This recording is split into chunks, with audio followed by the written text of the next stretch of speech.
बिस्मिल्लाहिर्रहमानिर्रहीम। अस्सलाम वालेकुम डियर स्टूडेंट्स, कैसे हैं आप? उम्मीद है कि आप सब खैर खैरियत से होंगे। बेटा, चैप्टर नंबर 2 को हम डिस्कस कर रहे हैं, वेक्टर्स एंड इक्विलिब्रियम। आज इस चैप्टर का बड़ा ही इंपॉर्टेंट टॉपिक है हमारे पास, वेक्टर एडिशन से रिलेटेड। आपको याद होगा लास्ट हमने एक टॉपिक डिस्कस किया था, हेड टू टेल रूल, जो वेक्टर एडिशन का था, लेकिन वो ग्राफिकल मेथड था। और वहां पर मैंने जिक्र किया था कि आगे हम एक मेथड पढ़ेंगे जो कि एनालिटिकल मेथड है, मतलब उसमें मैथमेटिक्स इन्वॉल्व होगी। ठीक है जी। तो बेटा, आज का जो हमारा है vector addition by rectangular components, कि जो रेक्टेंगुलर कंपोनेंट्स हैं या परपेंडिकुलर कंपोनेंट्स हैं, उनसे हम वेक्टर को कैसे ऐड कर सकते हैं। तो बेटा, पहली बात कि ये एनालिटिकल मेथड है, मोर मैथमेटिकल इन नेचर है। ठीक है जी। और ये ज्यादा प्रिसाइज है और एक्यूरेट है। ठीक है जी। तो इसके बारे में याद रखना है कि ये मैथमेटिकल फॉर्मूला हम यहां पर ड्राइव करेंगे कि हम दो या दो से ज्यादा जितने भी वेक्टर्स हो उनको ऐड कैसे कर सकते हैं। ठीक है बेटा। तो इसमें आप ये देखें कि हमारे पास एक वेक्टर है ए, यहां पर जिस तरह मैंने यहां पर ड्रॉ किया हुआ है ओ एम, और एम पी हमारे पास एक वेक्टर बी है। ठीक है जी। यहां पर ये जो वेक्टर बेटा, ये हमारे पास कौन सा है? ये वेक्टर बी है। अब इन दोनों को मैंने ऐड किया by head to tail rule, अगर आप यहां पर देखें, और ये रेड जो है ये इनका रिजल्टेंट मेरे पास बना है। ठीक है। अब इनका मैंने फार्मूला ऐसा फाइंड करना है कि मेरे पास ये रिजल्टेंट जो है ये मैथमेटिकली मैं इसको फाइंड आउट कर लूं। ठीक है जी। तो अब यहां पर देखिए, मेरे पास इसके रेक्टेंगुलर कंपोनेंट्स अगर हो इस रिजल्टेंट के, तो मैं इस रिजल्टेंट को फाइंड कर सकता हूं। ठीक है जी। अब इस मेथड के बारे में जरा स्टार्ट करते हैं कि ये मेथड किस तरह का मेथड है। तो बेटा देखिए, it consist of the following steps. इसमें हमारे पास कुछ स्टेप है। पहला हमने क्या है जी, हमारे पास के find the x and y components of all the given vectors, कि जितने भी वेक्टर्स हैं, आपको 2 वेक्टर्स गिवन है, आपको 10 वेक्टर गिवन है, उन सब के आपने क्या करने हैं, उनके आपने एक्स कंपोनेंट और उनके वाई कंपोनेंट्स आपने फाइंड आउट करने हैं। तो बेटा यहां पर देखें, ये जो ए वेक्टर है, अगर मैं देखूं तो यहां से बेटा ओ से लेके क्यू तक, ये मेरे पास क्या है, ये इस ए वेक्टर का एक्स कंपोनेंट है। क्यों? कि ये इसका एक्स एक्सिस के अलोंग ये वाला कंपोनेंट आ रहा है। इस तरह अगर मैं बात करूं तो बेटा क्यू और एम, ये जो लाइन है, ये मेरे पास ए वेक्टर का वाई कंपोनेंट है। ये वाई एक्सिस के अलोंग ए वेक्टर का ये वाला कंपोनेंट आ रहा है। इसी तरह अगर मैं इस बी वेक्टर की बात करूं तो बेटा बी वेक्टर है मेरे पास। अब ये जो मेरे पास लाइन है, देखिए जी, एम से एस तक ये लाइन, ये क्या है? ये इस बी वेक्टर का एक्स कंपोनेंट है मेरे पास। सिमिलरली अगर मैं इस लाइन पर देखूं तो ये लेंथ भी सेम ही है, देखिए ये और ये सेम ही है, तो फिर ये भी मेरे पास क्या है? ये इस बी का एक्स कंपोनेंट है, क्योंकि ये एक्स एक्सिस के अलोंग इसका ये वाला कंपोनेंट है। वाई के अलोंग अगर बात करें तो एस से लेके पी तक ये क्या है जी? ये मेरे पास बी वेक्टर का वाई कंपोनेंट है। ठीक है जी। तो बेटा यहां से आप देखें कि हमने जितने भी वेक्टर्स हमें गिवन थे, उन सब के एक्स और वाई कंपोनेंट्स आपने फाइंड आउट कर लेने हैं। ठीक है जी। तो ये तो आपने ग्राफिकली ड्रॉ कर लिया। नेक्स्ट स्टेप देखिए हमारे पास के फाइंड द एक्स कंपोनेंट। आपने एक्स कंपोनेंट फाइंड करना है, लेकिन किसका? रिजल्टेंट का। ठीक है जी। Of the resultant vector by adding the x components, कि जितने वेक्टर्स को आप ऐड कर रहे हैं उन सब के क्या करें? एक्स कंपोनेंट्स को आप ऐड कर दें। तो बेटा यहां पर मेरे पास 2 वेक्टर्स हैं, वेक्टर ए और वेक्टर बी। तो अगर आप यहां पर गौर करें तो मेरे पास जो रिजल्टेंट वेक्टर है, ये तो आर रिजल्टेंट है ना, ए प्लस बी दोनों का एडिशन आ रहा है, तो ये क्या आ रहा है? ये इसका आर एक्स, इसका एक्स कंपोनेंट आ रहा है। ये वाला कंपोनेंट क्या है? ये इसका एक्स कंपोनेंट है। तो अगर आप गौर करें तो बेटा ये O Q plus Q R, इसका मतलब ये है कि अगर ए वेक्टर का एक्स कंपोनेंट और बी वेक्टर का एक्स कंपोनेंट, इन दोनों को ऐड किया जाए तो मेरे पास क्या आ रहा है? मेरे पास रिजल्टेंट वेक्टर का एक्स कंपोनेंट आ रहा है। तो बेटा इसको लिखते हैं। तो रिजल्टेंट वेक्टर का एक्स कंपोनेंट हम कैसे फाइंड करेंगे? ऐड करेंगे। किस चीज को? एक्स कंपोनेंट को, जितने वेक्टर्स को हम ऐड कर रहे हैं। तो यहां पर क्या आ जाएगा? यहां पर आ जाएगा a x plus B x.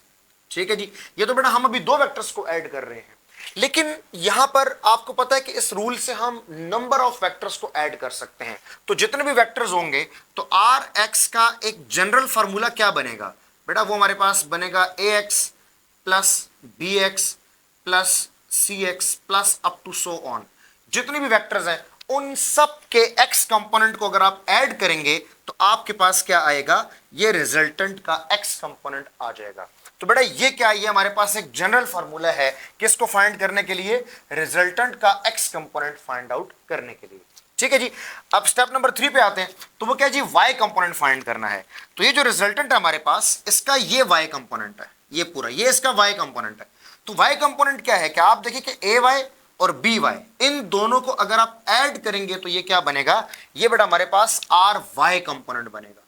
ठीक है जी, ये बनेगा y कंपोनेंट। कि अगर इन दोनों मतलब वेक्टर a और वेक्टर b के y कंपोनेंट्स को ऐड करेंगे तो क्या बनेगा, रिजल्टेंट का y कंपोनेंट बनेगा। तो बेटा यहां से इसके फॉर्मूले को देख लेते हैं कि आर वाई, ये हमारे पास क्या बनेगा, तो ये बनेगा मेरे पास ए वाई प्लस बी वाई। कि भाई दो वेक्टर्स को मैं ऐड कर रहा हूं, तो उनके y कंपोनेंट्स को जब ऐड करूंगा तो रिजल्टेंट का y कंपोनेंट बन रहा है।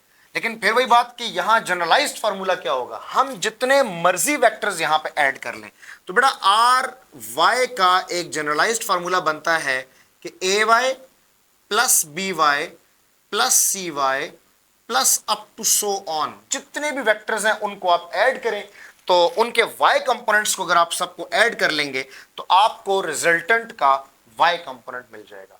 ठीक है बेटा, तो अब यहां पर देखें कि ये हमारे पास आर एक्स कंपोनेंट भी आ गया और आर वाई कंपोनेंट भी आ गया। ठीक है जी।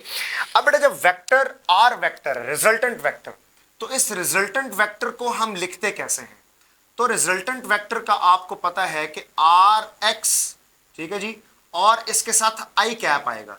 ये आई कैप क्या है, ये हमारे पास यूनिट वेक्टर है along the x axis, plus इसी तरह रिजल्टेंट का वाई कंपोनेंट और साथ में क्या आएगा, जे कैप।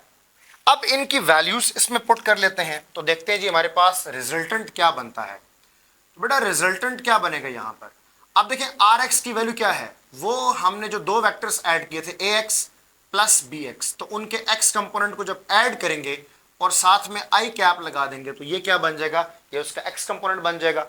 ठीक है जी। इसी तरह प्लस जो हमारे पास वाई है, तो वो किसके बराबर है, वो हमारे पास है ए वाई प्लस बी वाई।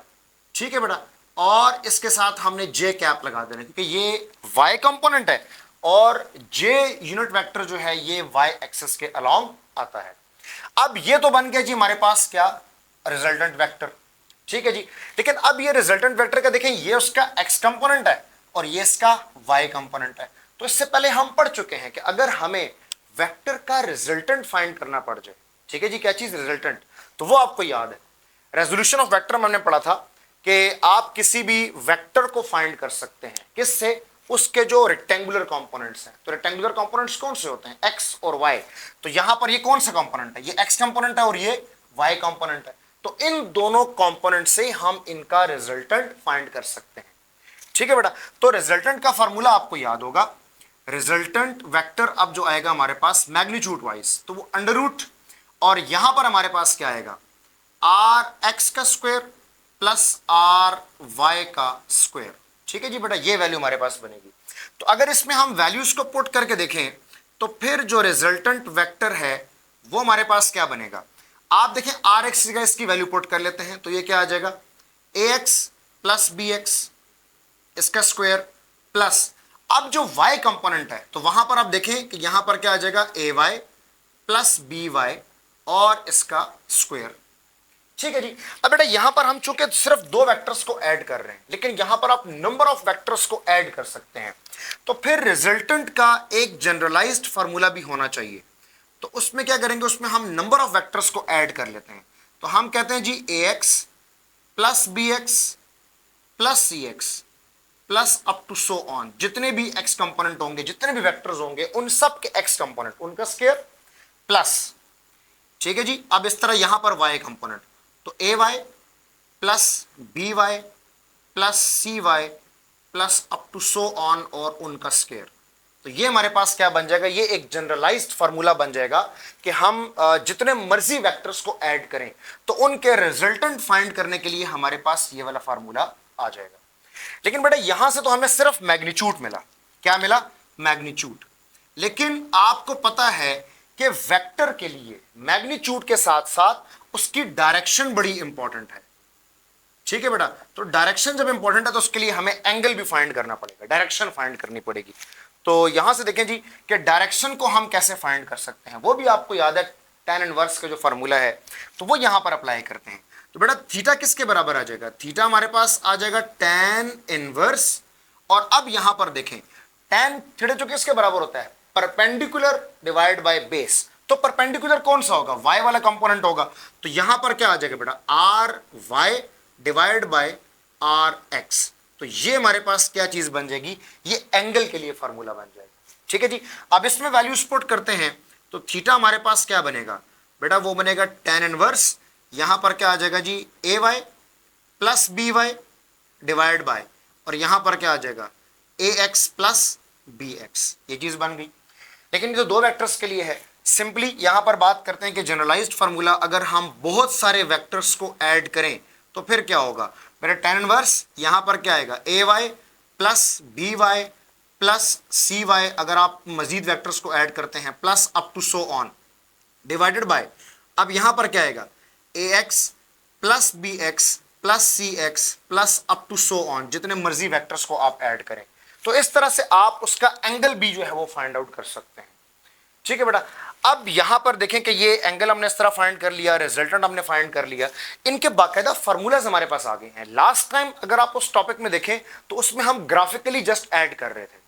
ठीक है जी, तो ग्राफिकल एडिशन भी एक अच्छा मेथड है, लेकिन यहां पर बात है कि मोर प्रिसाइज भी है और मोस्ट एक्यूरेट भी है, इससे अच्छा रिजल्ट आपको मिलेगा। ठीक है जी, एक्यूरेट रिजल्ट आपको मिलेगा। लेकिन अब बेटा यहां पर सबसे बड़ी बात है एंगल के हवाले से कि भाई वेक्टर जाहिर सी बात है हमारे पास क्वाड्रेंट तो 4 है, तो उनमें अब किस क्वाड्रेंट में आएगा, तो हम एंगल को जो है वो किस तरह से लेट करेंगे। ठीक है जी, तो बेटा इसमें आपको एंगल को अंडरस्टैंड करना बहुत जरूरी है कि हम इस एंगल को, थीटा को किस तरह से लेट करेंगे। ठीक है जी, अब इस चीज के बारे में नेक्स्ट हम डिस्कशन करते हैं कि जब एंगल की बात आएगी, ठीक है जी, तो एंगल को फिर आपने क्वाड्रेंट के लिहाज से किस तरह से उसको लेट करना है और किस तरह से उसको सॉल्व करना है। अच्छा, तो डियर स्टूडेंट्स, अब हम यहां पर एंगल की बात करते हैं। ठीक है जी, उसके लिए बेटा आपको पहले क्वाड्रेंट्स को समझना बहुत जरूरी होगा। जिस तरह मैंने यहां पे एक ड्रॉ किया कार्टेशियन कोऑर्डिनेट सिस्टम, जिसमें आप देखें आपके पास ये दो एक्सेस हैं, प्लेन हमने ड्रॉ किया, प्लेन के लिए जो हम कोऑर्डिनेट्स को ड्रॉ करते हैं, तो उसमें देखें एक्स एक्सिस, इस साइड पे एक्स एक्सिस पॉजिटिव है, इस साइड पे एक्स एक्सिस नेगेटिव है। यहां पर वाई एक्सिस आपका पॉजिटिव है और नीचे आपका वाई एक्सिस जो है वो नेगेटिव है। ठीक है जी, अब बेटा इसको हम कहते हैं फर्स्ट क्वाड्रेंट, इसको हम कहते हैं सेकंड क्वाड्रेंट, इससे हम कहते हैं थर्ड, और इससे हम फोर्थ क्वाड्रेंट कहते हैं। तो आप देखें कि अगर इस वाले क्वाड्रेंट में, फर्स्ट क्वाड्रेंट में अगर आपका रिजल्टेंट लाई कर रहा है, तो एक चीज याद रखें कि एक तो उसका एक्स कंपोनेंट आर एक्स क्या होगा, पॉजिटिव, क्योंकि देखें इसमें एक्स पॉजिटिव आ रहा है और आर वाई भी पॉजिटिव है। तो इसका मतलब है कि अगर उसकी दोनों कंपोनेंट्स, उसका एक्स कंपोनेंट भी और उसका वाई कंपोनेंट भी दोनों पॉजिटिव है, तो वो इस क्वाड्रेंट में लाई करेगा। सेकंड क्वाड्रेंट में जाएं तो बेटा वहां पर एक्स आपका नेगेटिव है और वाई क्या है, वाई पॉजिटिव है। तो अगर रिजल्टेंट का एक्स कंपोनेंट नेगेटिव हो और उसका वाई कंपोनेंट जो है वो अगर पॉजिटिव हो, तो फिर वो किस क्वाड्रेंट में लाई करेगा, वो सेकंड क्वाड्रेंट में लाई करेगा। अब इस तरह थर्ड क्वाड्रेंट में आए तो बेटा इसमें x भी नेगेटिव है और इसमें y भी नेगेटिव है। तो फिर अगर आपके रिजल्टेंट के दोनों कंपोनेंट्स अगर नेगेटिव हो जाएं तो वो किस में आएगा, वो थर्ड क्वाड्रेंट के अंदर आएगा। ठीक है जी, इस तरह फोर्थ क्वाड्रेंट की अगर बात करें तो बेटा इसमें x पॉजिटिव है तो rx पॉजिटिव होना चाहिए, और अगर ry आपका नेगेटिव है, देखें y कंपोनेंट नेगेटिव है, तो वो आपका फोर्थ क्वाड्रेंट के अंदर लाई करेगा। तो ये तो आपके पास देखें, आपके पास जब भी कोई वेक्टर आएगा तो आपने सबसे पहले देखना है उसके रिजल्टेंट को कि भाई उसका आर एक्स और उसका आर वाई कंपोनेंट, ये दोनों हमें कौन सी वैल्यूज प्रोवाइड कर रहे हैं, आया आर एक्स प्लस में है या माइनस में है, आया आर वाई प्लस में है या माइनस में है। वो आप यहां से पहले क्वाड्रेंट को जो है डिफाइन करेंगे कि भाई ये वेक्टर किस क्वाड्रेंट के अंदर लाई कर रहा है। ठीक है, अच्छा, ये जो इससे पहले हमने ये फार्मूला पढ़ा tan इनवर्स वाला, बेटा ये हमें हर क्वाड्रेंट में एक्स एक्सिस के साथ एंगल जो होता है ना वो प्रोवाइड करता है। किसी भी क्वाड्रेंट में एक्स एक्सिस के साथ जो एंगल होगा हम वो फाइंड आउट करेंगे। अच्छा, इसमें जो आप आर वाई और आर एक्स पुट करते हैं तो इसमें आप साइन नहीं पुट करते। अगर आपका आर वाई नेगेटिव है और आपका आर एक्स जो है वो प्लस में है, तो आपको ये पहले पता होना चाहिए कि भाई वो आपका इस क्वाड्रेंट में लाई करेगा, फोर्थ क्वाड्रेंट में लाई करेगा। आपने यहां पर माइनस प्लस वाली वैल्यूज नहीं पुट करनी, जस्ट मैग्नीट्यूड पुट करना है। तो ये आपको उस क्वाड्रेंट के एक्स एक्सिस के साथ एंगल जो है वो प्रोवाइड करेगा। लेकिन एक चीज आपने याद रखनी है कि जो हमारा रेफरेंस एंगल होता है उसको एक तो हम एंटी क्लॉकवाइज लेते हैं, जिस तरह यहां पर देखें, अब ये लेट्स सपोज कि मैं बात कर रहा हूं कि एक तो हम एंगल एंटी क्लॉकवाइज लेते हैं और एक हमारा रेफरेंस कौन सा होता है, प्लस एक्स एक्सिस, क्योंकि यहां से आपका 0 डिग्री स्टार्ट होता है, तो यहां से एंटी क्लॉकवाइज डायरेक्शन में हम एंगल को लेट करते हैं। ठीक है जी। अच्छा बेटा, अब आते हैं जरा फर्स्ट क्वाड्रेंट की तरफ, तो इसको जरा डिस्कस करते हैं। तो आप देखिए कि if both R x and R y, दोनों क्या है, दोनों हमारे पास अगर पॉजिटिव है, जिस तरह यहां बात हुई कि ये दोनों क्या हैं, अगर ये दोनों पॉजिटिव हैं, ठीक है जी, तो फिर आपका जो रिजल्टेंट है वो कहां लाया करेगा, वो बेटा फर्स्ट क्वाड्रेंट के अंदर लाया करेगा। और उसकी डायरेक्शन को हम कैसे डिफाइन करेंगे? अच्छा बेटा, इस एंगल को ना हम फाई एंगल लेट कर रहे हैं, तो यहां पर अगर देखें तो यहां पर तो जाहिर सी बात है आपका एक्सिस ही ये वाला बनेगा, एक्स एक्सिस ये बनेगा, ठीक है जी। तो यहां पर आपका फाई एंगल भी यही होगा और थीटा भी यही होगा, तो इसका मतलब है कि जितना आपका फाई है उतना ही आपका थीटा है। तो यहां पर जो इफेक्टिव थीटा है वो किसके बराबर होगा, वो फाई के बराबर होगा। मतलब आपको उसमें कोई एडिशन, कोई सब्ट्रैक्शन, किसी चीज की जरूरत नहीं है, जितना आपका फाई आएगा उतना ही आपका थीटा होगा। ठीक है जी। और इस थीटा की डायरेक्शन किस तरह है, ये इस तरह से डायरेक्शन है इसकी। ठीक है बेटा, तो ये तो हमारे पास हो गया जी फर्स्ट क्वाड्रेंट के लिए। लेकिन अब बात करते हैं सेकंड क्वाड्रेंट के लिए। सेकंड क्वाड्रेंट में क्या होगा कि अगर आपका आर एक्स जो है बेटा वो नेगेटिव है, आर एक्स क्या है जी, वो नेगेटिव है, और आर वाई क्या है, वो आपका पॉजिटिव है। ठीक है, तो अब वेक्टर किस क्वाड्रेंट में लाई करेगा बेटा, वेक्टर आपका अब सेकंड क्वाड्रेंट में लाई करेगा।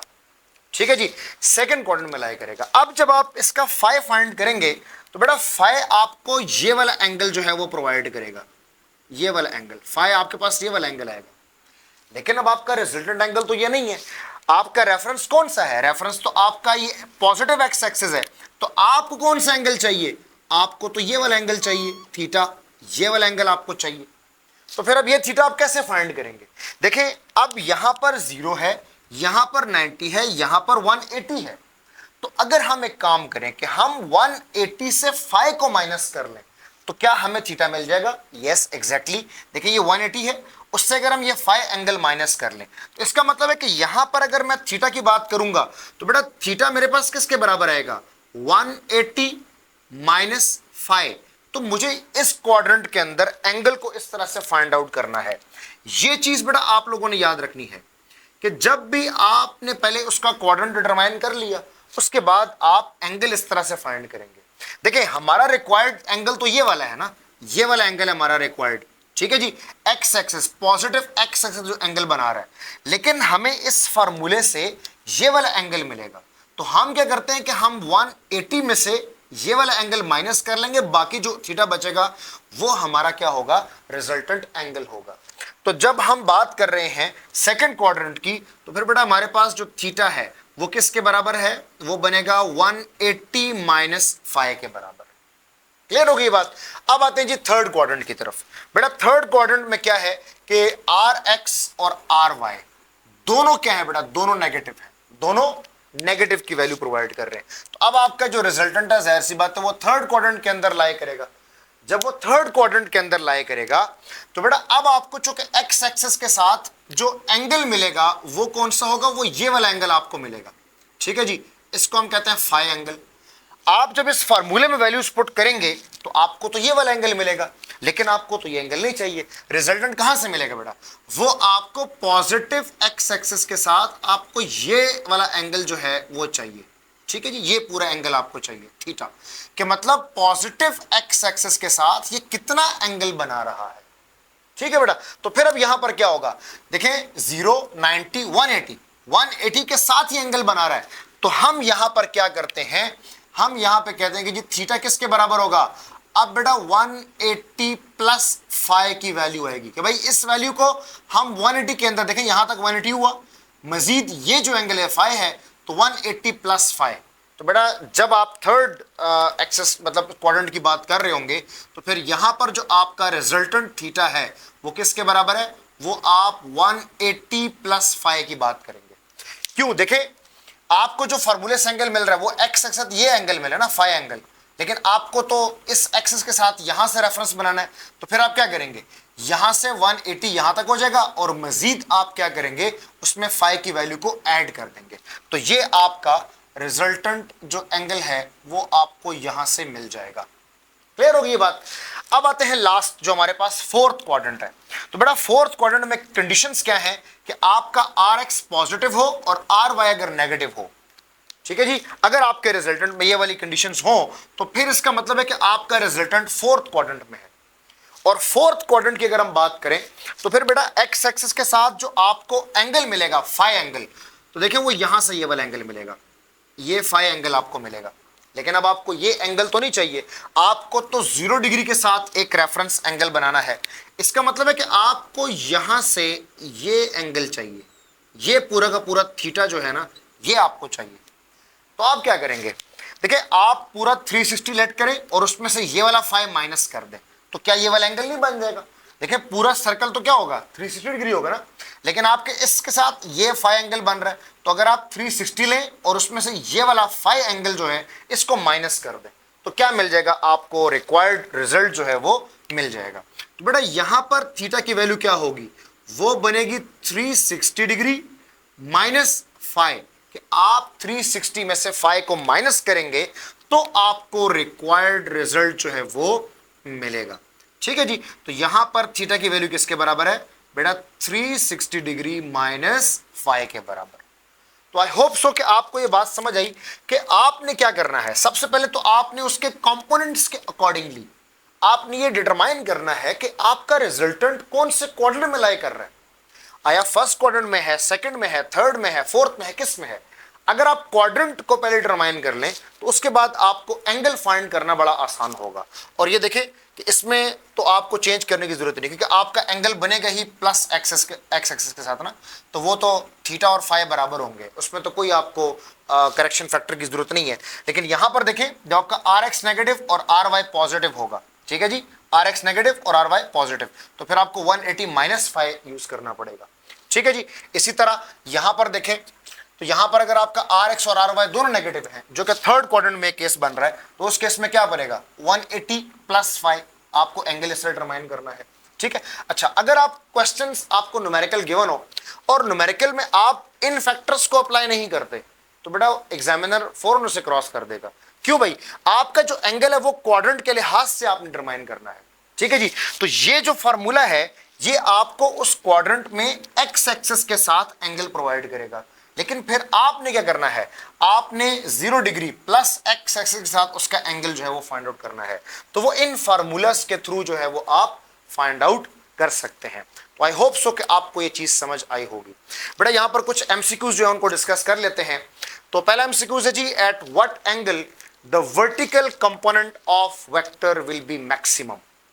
ठीक है जी, कि बेटा वर्टिकल कंपोनेंट किसे कहते हैं, वाई कंपोनेंट। वो ऐसा कौन सा एंगल है कि जिस पर आपको मैक्सिमम मिलेगा। ठीक है जी, आपके पास ऑप्शन है जी 0 डिग्री, 30 डिग्री, 60 डिग्री और 90 डिग्री। तो अब आप मुझे बताएं कि अगर आपका वेक्टर कितना एंगल बनाए तो उसका जो वर्टिकल कंपोनेंट है वो सबसे मैक्सिमम होगा। तो बेटा आप यहां पर देख लें कि अगर आपका वेक्टर सिर्फ वाई एक्सिस के अलोंग होगा, अगर वेक्टर सिर्फ वाई एक्सिस के अलोंग है तो उसका वर्टिकल कंपोनेंट क्या हो जाएगा, वो मैक्सिमम हो जाएगा। तो इसमें आपका ऑप्शन क्या आएगा 90 डिग्री। ठीक है जी, इसी तरह अगर वो आपसे हॉरिजॉन्टल कंपोनेंट का पूछता है तो बेटा हॉरिजॉन्टल कंपोनेंट किस पे होगा, 0 डिग्री पर। ठीक है जी, लेकिन ये जो क्वेश्चन है वर्टिकल कंपोनेंट का जो कि पूछा गया है तो इसमें आपका ऑप्शन आएगा 90 डिग्री।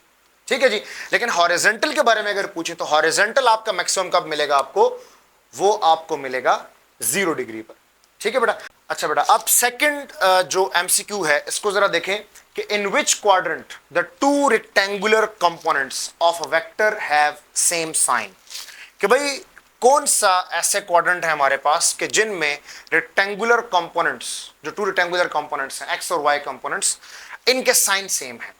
बेटा इसमें पहला ऑप्शन है फर्स्ट एंड फोर्थ, ठीक है, सेकंड ऑप्शन है second and fourth, third option है आपका फर्स्ट एंड थर्ड, और लास्ट ऑप्शन आपका है सेकंड एंड थर्ड।